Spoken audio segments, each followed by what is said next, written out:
जिंदाबाद, इनकलाब जिंदाबाद, कर्मचारी एकता जिंदाबाद, कर्मचारी एकता जिंदाबाद, हमारा हक 35,600, हमारा हक 35,600, हमारा हक 35,600, लेते रहेंगे 35,600, लेते रहेंगे 35,600, इनकलाब जिंदाबाद, इनकलाब जिंदाबाद, कर्मचारी एकता जिंदाबाद, कर्मचारी एकता जिंदाबाद, टाइगर जिंदा है टाइगर जिंदा है जिंदा है, जिंदा है जिंदा है, जोश जिंदा है जिंदा है, जोश जिंदा है जिंदा है, लेते रहेंगे 35,600, लेते रहेंगे 35,600, इनकलाब जिंदाबाद। इनकलाब 3 महीने के लिए आप लोगों ने स्थगित कर दी थी हड़ताल। जी बिल्कुल, हमारी स्टेट कार्यकारिणी के निर्णय के बाद जो सरकार द्वारा कमेटी बनाई गई है वो 3 महीने के टाइम बाउंड के लिए बनाई गई है, इसलिए 3 महीने के लिए हमने हमारी जो हड़ताल थी उसको स्थगित कर दिया है। लेकिन अभी भी सरकार का रुख हमें अच्छा नजर नहीं आ रहा है, क्योंकि सरकार मुख्यमंत्री साहब ने खुद आश्वासन अपने मुंह से ये दिया था उस टेबल टॉक में कि आपकी 7 दिन की छुट्टियां काटी जाएंगी और बाकी जो 35 दिन का आपका टाइम पीरियड है इसको ड्यूटी पीरियड में काउंट किया जाएगा हड़ताल वाले को। लेकिन उसके खिलाफ अगले दिन ही जब और ये भी कहा गया था कि आप सुबह 10 बजे लेटर ले जाना इस चीज का टाइम ड्यूटी पीरियड काउंट का और 7 दिन की छुट्टियों वाला, आपकी सैलरी नहीं रोकी जाएगी। उसके बावजूद अगले दिन शाम को 6-7 बजे तक हमारे प्रधान को वहाँ बिठा के रखा जाता है। उसके बाद 6-6:30 बजे उनको एक लेटर हाथ में थमा दिया जाता है। वो लेटर नहीं, एक नोटिंग होती है, वो नोटिंग सीएस को मार्क की जाती है उमाशंकर जी द्वारा, और उस नोटिंग में ये लिखा जाता है कि इनका जो ये पीरियड था इसको एनी काइंड ऑफ लीव में काउंट किया जाए, यानी कि हमारी उसमें छुट्टियां पूरी की पूरी छुट्टियां काटी जाएंगी। तो ये बिल्कुल बहुत ही गलत किया, यानी कि सरासर नाइंसाफी की अपने बयानों से वो पलट गए हैं। तो इसी के लिए हम आज दोबारा इकट्ठा यहाँ हो गए हैं।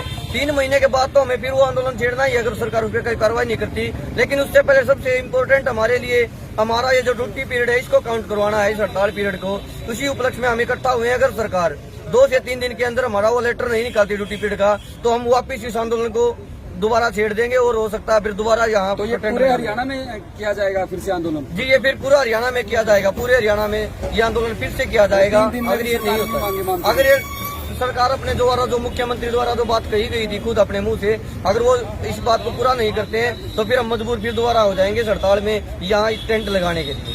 क्या नाम आपका? मेरा नाम सुशील लाठर, जिला प्रधान CAWS जी। कर दिया था, हालांकि अब आप कह रहे हैं कि फिर से 3 दिन बाद हम हड़ताल शुरू कर देंगे अगर सरकार ने जो मांगे हमारी नहीं मानी, जो मांगे आपने मीटिंग में रखी थी। क्या कुछ फैसला लिया? मैं आपकी मदद करना चाहूँगा इसमें। जैसे साथी प्रधान ने बताया है कि मुख्यमंत्री द्वारा कुछ आश्वासन दिए गए थे, लेकिन ये पहल सरकार ने की है, हमने नहीं की है। हम सहमत हो गए थे, कमेटी से भी सहमत हो गए थे। जो दूसरी बातें मुख्यमंत्री जी ने कही थी हम सहमत थे उस बात से, लेकिन सरकार ने पहल करी है धोखा देने की। मुख्यमंत्री जी ने कहा था कि आपका जो ये 42 दिन का है इसको ड्यूटी में माना जाएगा 7 दिन की छुट्टी निकाल के। जैसे कि प्रधान जी ने बताया है कि 42 दिन की हमारी छुट्टी कटेगी, तो इसके लिए हम भी सरकार के साथ अब 2 हाथ करने के मूड में हैं। अगर 2 या 3 दिन के अंदर अंदर हमारी ये जो चिट्ठी है हमें पे नहीं दिया गया है, तो हो सकता है कि हम सोमवार से फिर आंदोलन में आ जाएं। एक और मैं बताना चाहूंगा कि इस आने वाले रविवार को हमारी राज्य कमेटी की बैठक है और आगामी आंदोलन की घोषणा उस बैठक के बाद ही होगा, जो कि बहुत बड़ा आंदोलन होगा और इसकी जिम्मेवारी सीधे तौर पर हरियाणा सरकार की होगी। मैं बार बार कह रहा हूं कि हम उस वायदे से पीछे नहीं हटे, सरकार हटी है। तो CM साहब अगर कहीं मेरी बात को सुनते हो तो उस चिट्ठी को निकलवाएं और इस 30,000 लिपिक वर्ग के घर में चूल्हा जले वो तनख्वाह जारी करवाने का कष्ट करें। ये मेरी अपील है मुख्यमंत्री जी से। अगर मेरा नाम देवेंद्र खूंगा है और मैं Haryana education minister staff association 1764 का राज्य प्रधान हूँ। लोगों को पता तो लगना चाहिए असल बात क्या है।